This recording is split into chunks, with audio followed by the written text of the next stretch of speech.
아니, 임신을 할 거면 나한테 물어보고 했어야 될 거 아니야. 누구세요, 어머니? 그러니까, 네 시동생이랑 결혼할 여자다. 그러는 거야. 아니, 나는 임신했잖아. 애도 하나도 못 낳는 주제에 어린 게 어디서, 애기 엄마, 이러면서 문을 열었는데, 할머니가 이러면서 바닥에서 주저앉았어. 안녕하세요. 올라써니의 써니예요. 오늘은 권비영 작가님의 울음소리라는 책을 소개해 드릴 건데요.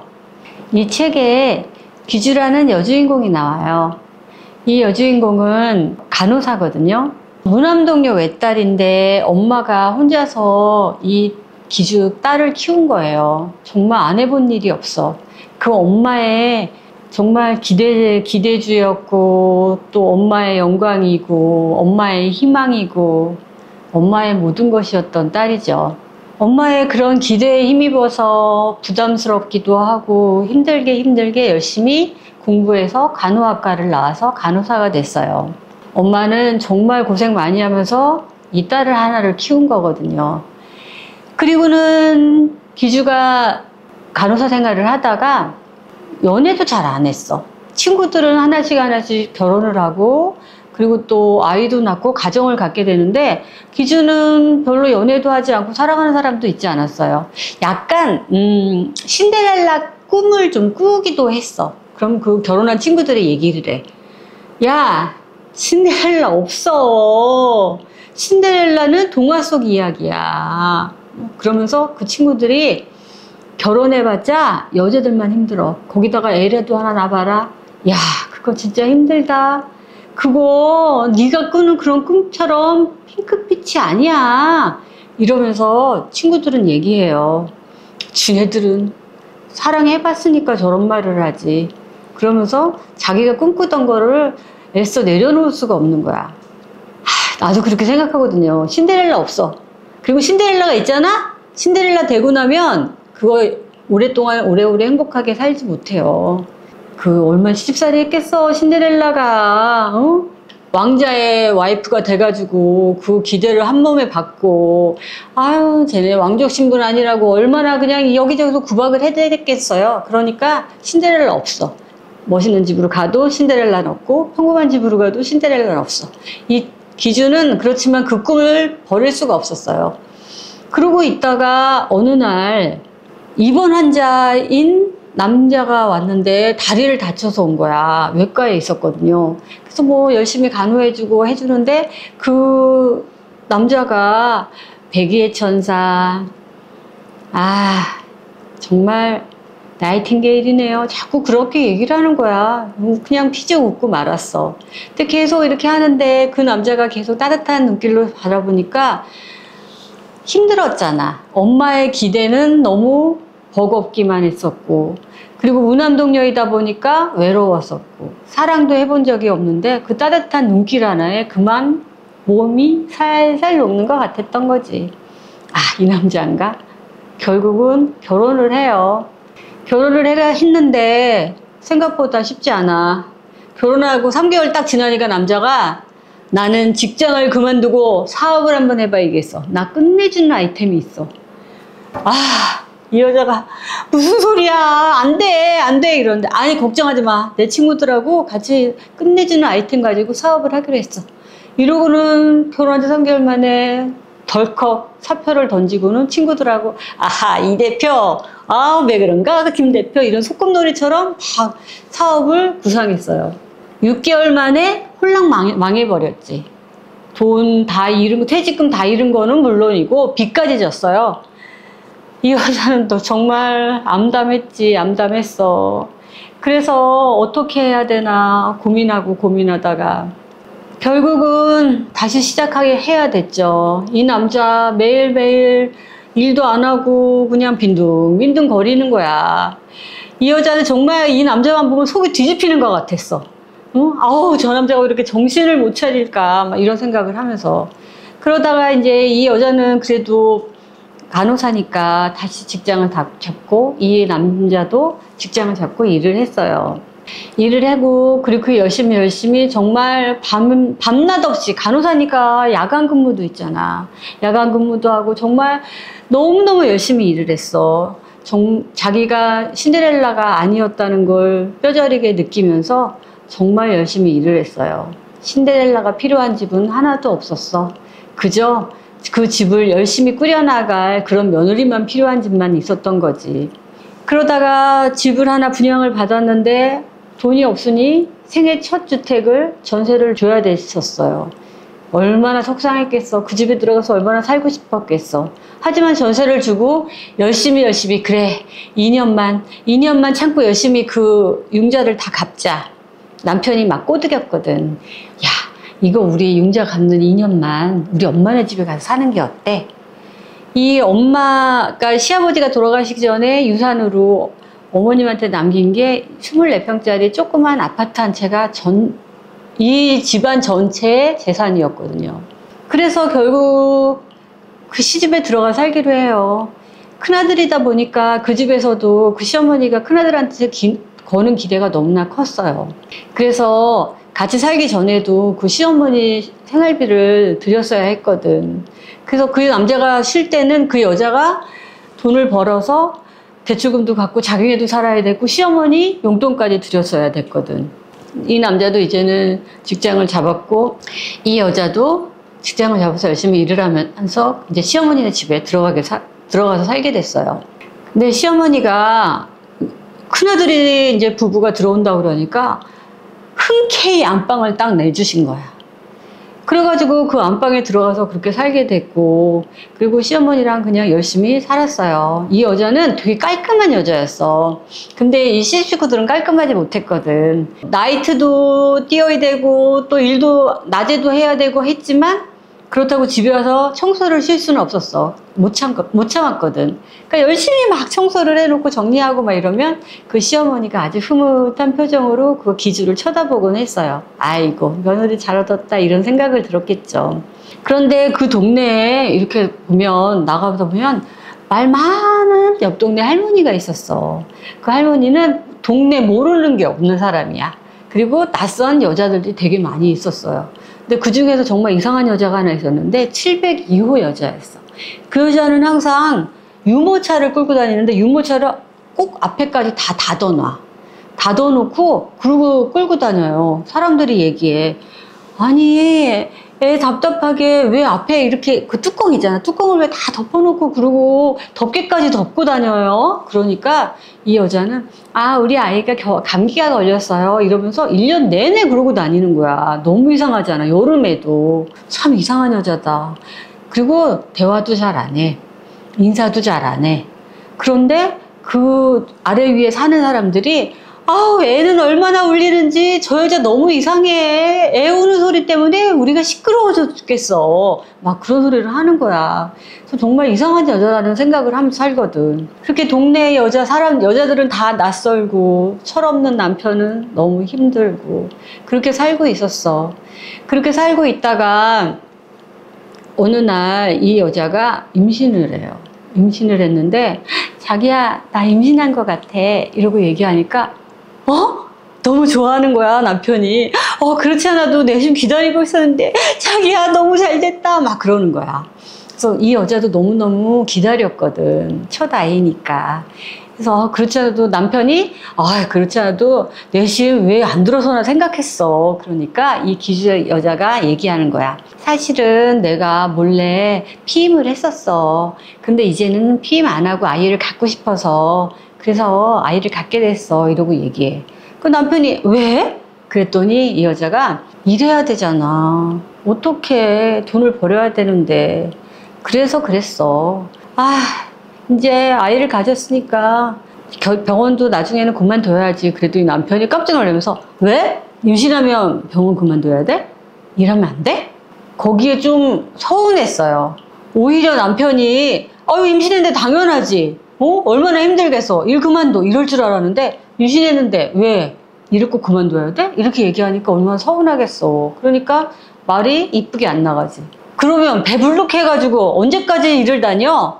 당장은 아니더라도 우선은 좀 다니지만 나중에 배 많이 불러지면 그만둬야지. 그러니까 남편이 그래 운동 삼아 일은 좀 해 이러면서 좋아하는 거야. 그렇게 했는데 병원에 가가지고 어느 정도 있다가 얘기를 해야지 이러고는 이제 대학병원 이렇게 근무를 하고 있는데 수간호사님이 이렇게 쳐다보더니 혹시 임신했어? 그러는 거야. 그래서 어떻게 하셨어요? 제가 나중에 말씀드리려고 했는데요. 그랬더니 얼굴이 싸늘해지면서 아니 임신을 할 거면 나한테 물어보고 했어야 될 거 아니야. 저기 김 간호사 지금 거의 날달 된 거 몰라? 그래서 네 알죠. 조금 있으면 날달 되지 않아요? 그래 그러면 임신 순번제를 지켜야 될 거 아니야. 그 정도도 몰라? 그런 게 있는지 몰랐어요.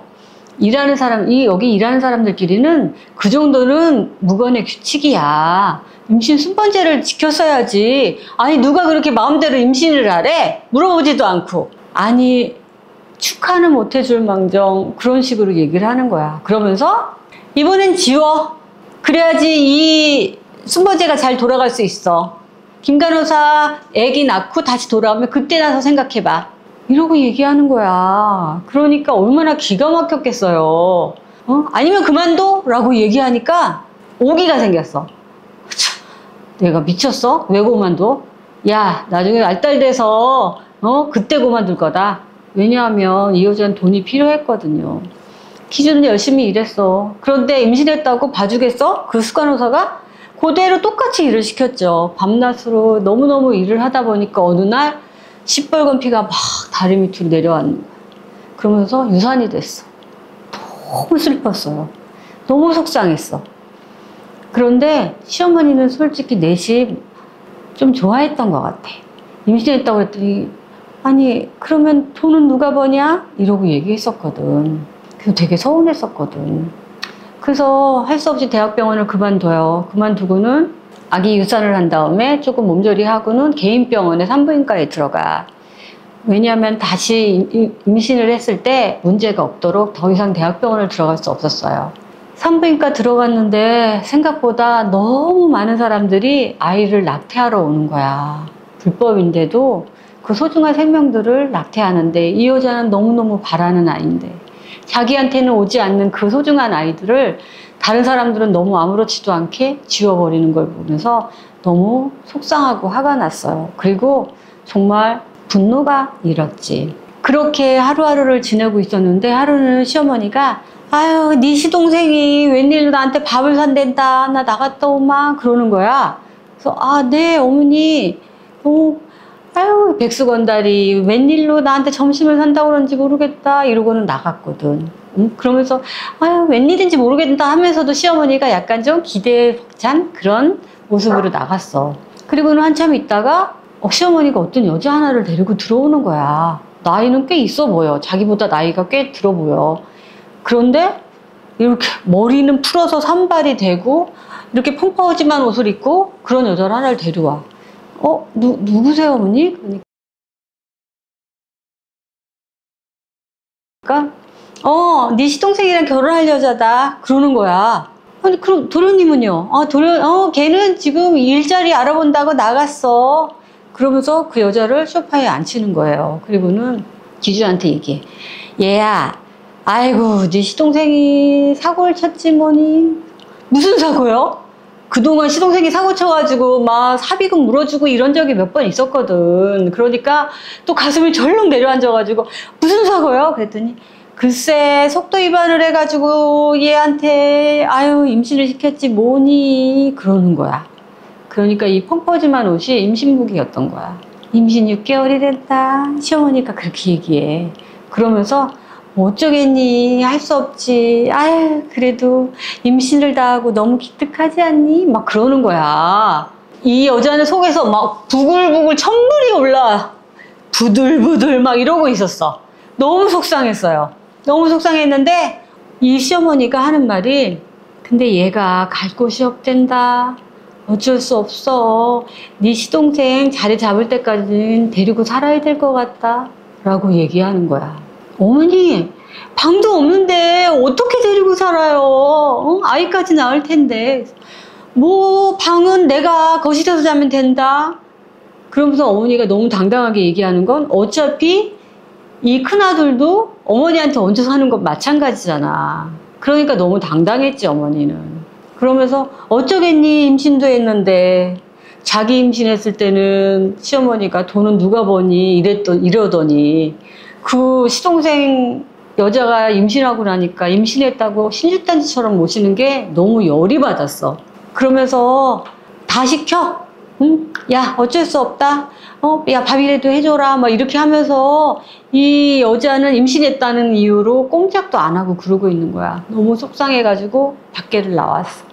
놀이터 쪽에 가는데 뒤에서 유모차 끄는 그 이상한 여자 있잖아. 702호 여자. 그 여자가 안녕하세요 그러는데 그냥 자기가 너무 그럴 기분이 아니라 이러고는 그냥 더 이상 말을 하지 않았더니 뒤에서 아유 싸가지가 없다. 인사하는데 저렇게 받지도 않고 막 이러는 거야. 그런데도 그냥 데리고 가고 싶지도 않아서 그냥 갔어. 그리고는 집에 들어갔더니 시어머니가 얘 임신했는데 이거를 해줘라 저걸 해줘라. 너무 요구사항이 많은 거야. 진짜 속이 막 타들어가는 것 같이 속이 상했지. 그리고 남편이 저녁 때 왔는데 시동생하고 남편하고 한판 붙었어. 야, 이 자식아, 너는 대책도 없이 임신부터 시키면 어떡하냐, 너는 일자리도 없는 놈이 임신을 하면 어떡해. 그럼 동생은? 아니, 형도 어차피 엄마한테 얹혀 사는 건 마찬가지 아니야? 왜 나한테 이래? 이러면서 멱살잡이까지 하고 난리가 난 거야. 속상해서 다시 나왔어, 이 여자가. 그리고는 밖에 나와 있는데, 그 유모차 끈 여자가 저쪽에 이렇게 오고 있는 거야. 그래서 안녕하세요. 제가 어제는 죄송했어요. 이러고 얘기하니까 그 여자가 뭐 그럴 수도 있죠. 그러면서 잠깐 우리 애 좀 봐주시겠어요? 저 마트에 좀 갔다 와야 돼서요. 그러는 거야. 네. 이러고는 유모차를 잡고 이 여자는 막 생각에 잠기지. 아니 어떻게 사람들이 나한테 이럴 수가 있나 막 이런 생각하는데 한참 생각했는데 그 말 많은 할머니 있었잖아. 동네 소식통이었던 그 할머니가 이렇게 오더니 아니 여기서 뭐해? 그러는 거야. 그래서 네네. 근데 벌써 진짜 자기가 생각하는 동안에 해가 뉘엿뉘엿 지고 있었던 거지. 그래서 네. 702호 아주머니가 아이 좀 봐달라고 해가지고요. 그랬더니 할머니가 아니 그 아줌마는 어디 갔는데? 그러는 거야. 그래서 네 마트에 갔는데요? 그랬더니 할머니가 에이그 두부를 이렇게 흔들면서 내가 지금 마트에서 오는 길인데 없던데? 못 봤어? 그러는 거야. 너무 놀래가지고 그래요? 잊어버리고 그냥 집으로 갔나? 그랬더니 할머니가 아휴 요즘 것들은 도대체 정신이 없어. 아무리 정신이 없어도 그렇지 애를 놓고 가? 그러면서 빨리 갑시다 이러는 거야. 그래서 어디를요? 그랬더니 아니 애를 데려다 줘야 될 거 아니야. 그래가지고 이 할머니 뒤를 따라서 그 702호로 이렇게 갔어. 근데 702호 앞에 있는데 문이 요만큼이 열려 있는 거야. 그런데 애 우는 소리가 막 나는 거예요. 그러니까 이 할머니가 아니 애가 또 있었어? 아이고 그럼 힘이 많이 힘들었겠구만. 이렇게 애가 또 있었으면 이러면서 문을 이렇게 세대 이러면서 이렇게 열었는데 애기 엄마 이러면서 문을 열었는데 할머니가 이러면서 바닥에서 주저앉았어. 왜냐하면 그 여자가 702호 여자가 소파에 이렇게 앉아있는데 앞에 카세트 테이프에서 애기 울음소리가 나고 있었던 거야. 그래서 이러고 놀라가지고 주저앉으니까 이 702호 여자가 이렇게 쳐다보면서 아니 왜 남의 집에 함부로 들어와요? 막 그러면서 오히려 큰 소리 치는 거야. 그리고는 카세트 테이프를 딱 꺼. 그랬더니 애기 울음소리가 딱 끊겼어. 그러니까 여태까지 그 카세트 테이프에서 나오는 애기 울음소리 때문에 윗집도 아랫집도 잠을 못 잤던 거야. 그래가지고 그 뒤에서 그 기주가 이렇게 유모차를 끌고 오면서 아니 아기를 데려가셨어야죠. 아기 데려다 주러 왔어요. 그랬더니 이 여자가 702호 여자가 갑자기 눈빛이 막 바뀌더니 확 뛰어나와서 아니 내 아이를 당신이 훔쳐갔구나. 이 아기 유괴범 같으니라고 이러면서 이 뚜껑을 열고 아이를 이렇게 들어 올리는데 그때 이 기주도 이러고 뒤로 벌떡 주저앉고 말았어. 들어 안은 그 아이가 인형이었어. 힘없이 인형의 팔다리가 이러고 흔들리고 그 인형한테 마스크를 씌우고 모자를 씌웠던 거야. 그러면서 그 아이를, 내 아이를, 이 여자가, 내 아이를 유괴해 갔었네? 막 그러는 거야. 그러니까 이런 소란에, 막 옆집 여자면, 뭐 아래집 여자가 막 오더니, 무슨 소리야? 아니, 저 여자 미친 거 아니야? 아, 여기 이사 오기 전에 아이를 잃었다더니, 아, 저렇게 미친 거구나? 그러면서 사람들이 웅성웅성거리면서 막 모여들었어, 1층에. 그래서 1층으로 이 여자도 막, 기주도 막 뛰어내려갔어. 그랬더니 그 웃성거리면서 그 여자들이 같이 막 얘기하는 거야. 아, 그랬대요. 이 애를 잃어버린 다음에 정신 이상했대요. 아유, 남편은 벌써 도망갔대지 아마. 이러면서 신나는 얘기처럼 막 서로 떠들고 있었어. 그 사람들이 웅성거리는 거를 보고 있어서인지 그 시어머니하고 동서될 여자하고 같이 밑으로 내려오는 거야. 그래가지고는 거기에 며느리의 기주가 있는 걸 보고, 야, 너는 저녁할 때가 됐는데 저녁 안 하고 여기서 뭐 하는 거니? 아유, 임산부도 있는데 밥을 해야 될 거 아니야? 이러고 얘기를 하네. 그랬더니 그 동네 모르는 거 없는 할머니가 시어머니한테 한마디를 하는 거야. 야, 너는 손이 없냐 발이 없냐? 일하는 며느리한테 꼭 밥을 시켜야 되겠냐? 때 되면 네가 밥을 안 치면 되지. 왜 며느리한테 밥을 하라 그래? 아이고, 보니까 저기 동생이 사고 쳐서 데려왔다는 여자가 이 여자구만. 아니, 손아래 동서가 형님이 없으면 밥을 안 쳐야지. 왜 그렇게 일하는 형님한테 밥을 시켜야 돼? 그러면서 막 편을 들어주는 거야. 그 편 들어주는데 정말 자기 혼자서 막 속이 우라통이 치밀었던 그 기준은 갑자기 그 할머니한테서 엄마를 보는 거야. 막 눈물이 났어. 그리고 막 울었어. 막 너무너무 울었어. 그리고는 밖에 나가서 막 울음소리를 내면서 울었어요. 그리고는 이제 집에 들어왔어. 저녁을 먹고 치웠는데 시어머니가 잠깐 방에 들어가니까 그 동서가 저기 형님 가서 순대볶음 좀 사와 그러는 거야. 시어머니 있을 때랑은 완전 다른 모습이야. 그러니까 이 여자가 아니 먹고 싶으면 당신이 사오면 되지 왜 나한테 그래 막 그러니까 아니 나는 임신했잖아. 애도 하나도 못 낳는 주제에 어린 게 어디서 사오려면 사올 것이지 막 그러는 거야.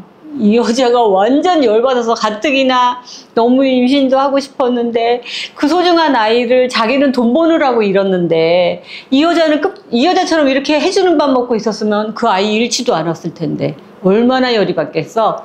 그랬더니 먹고 싶으면 네가 가서 사다 먹으세요 막 이랬더니 뭐? 네가 막 그러는 거야. 그러니까 이게 무슨 소린가 해서 시어머니가 막 들어가서 아니 어머니 순대볶음 좀 사다 달라니까 저렇게 난리네요. 저더러 막 네가 하라고 그러고 막 이러면서 그러는 거야. 일러 이 형님한테 얘기할 때랑 완전 사뭇 다른 목소리로 어머니 막 이렇게 하면서 그러니까 시어머니가 얘는 임신했잖니 먹고 싶다 그래 좀 사다 주지. 이게 얘 먹고 싶은 게 얘가 먹고 싶은 거니? 애가 먹고 싶은 거지? 그러면서 글쎄 그 동서 편을 들잖아. 너무 속상했지. 그러니까 이 동서도 신나가지고 어머니 그리고요 저더러 막 너래요. 정말 나이도 어리면서 꼬박꼬박 형님 대접은 받고 싶은가 봐요. 이러고 얘기했더니 이제 그 시어머니가 그래도 형님은 형님인데 너 그러면 안 되지. 형님 대접은 해줘야 되지. 그 얘기는 하는 거야. 하지만 그게 하나도 위로가 되지 않았어. 너무 서운했어. 너무 속상했어. 그리고는 시어머니가 아유 됐어 내가 사오마 이러고는 밖에 나갔더니 이 동서가 돌변을 해가지고 야 네가 어디서 이게 그러면서 이 기주 머리채를 휘어잡는 거야. 그러면서 막 머리채를 쥐고 막 흔드는 거야. 기주도 열 받지. 가뜩이나 지금 막 쌓인 게 너무 많은 사람인데 가만히 있겠어? 그래가지고 그 동서 머리채를 같이 잡았어. 같이 머리를 쥐뜯고 난리가 났어 막. 그러니까 그 동서가 자기 죽는다고 막 대굴대굴 굴르고 그러고 있는 거지. 그리고 기준 손에는 그 동서의 머리채에 집은 머리카락이 한 움큼이 빠져 있었어. 그리고 너무 속상했어. 그 여자를 다 받아주라고 하는 그 시어머니도 속상하고 자기 현실도 속상하고 여기서 나가서 분가하고 싶은데 분가한다는 소리도 못하는 자기 현실에 너무 속상했어. 자기가 그토록 임신하고 싶었는데 임신은 되지 않고, 임신했다고 저렇게 유세 떠는 저 여자도 꼴보기 싫고, 임신했다고 그 여자 편만 들고 신유단처럼 모시는 시어머니도 너무 보기 싫었어. 이 여자는, 기준은 속상해서 밖으로 뛰어나가요. 어둑어둑해지고 아무도 없는 놀이터에 가서 울음소리를 내면서 한껏 울어. 그 여자가 할 수 있는 건 그거밖에 없었어. 이 책을 보면서 제가 건병 작가님의 책을 좀 좋아하긴 해요. 현실적인 많은 문제들을 다룬 책이거든요. 삶이, 그리고 여자의 삶이 어떤가 하는 생각을 하거든요. 그 여자는 너무 그 소중한 생명을 갖고 싶었는데 그 생명이 그 여자에게 찾아오지 않았고, 하필이면 또 왜 또 산부인과에서 일을 하는데 산부인과에는 그 소중한 생명들을 지우러 오고, 그리고 이 여자가 임신했을 땐 돈 벌 사람 없을까봐 임신을 완벽히 축하해주지 못했던 시어머니는 돈 벌지 않은 동서가 임신했을 땐 너무 축하해주고, 그 모든 것들이, 이 기주 역시도 그 엄마에게는 정말 엄마의 전부였고 기대주였고, 그리고 또 희망이었던 이 귀한 딸이었잖아요. 결혼하는 순간에 귀한 딸은 그 집안의 노동자가 되어야 했던 이 현실들. 여자들끼리도 서로 상대방의 입장이 돼서 생각해 볼 필요가 있는 것 같아요. 동서도 그렇게 당당하지 않았으면 좋았을 것을, 시어머니도 기주의 아픔을 조금 알아줬으면 좋았을 것을, 그리고 남편도 조금 더 아내를 챙겨줬으면 좋았을 것을. 그리고 이 기주는 엄마의 그 부담스러운 기대감에서 벗어나면 편할 줄 알았는데, 결국 결혼했더니 자기의 삶은 너무나 고달파졌다는 걸 알면서 울음소리밖에 낼 수 없었던 그 삶에 대해서, 여자의 삶은 무엇일까요? 조금 생각해보는 시간이 되었던 것 같아요. 구독과 좋아요 꼭 부탁드립니다. 좋은 하루 보내세요. 써니였습니다.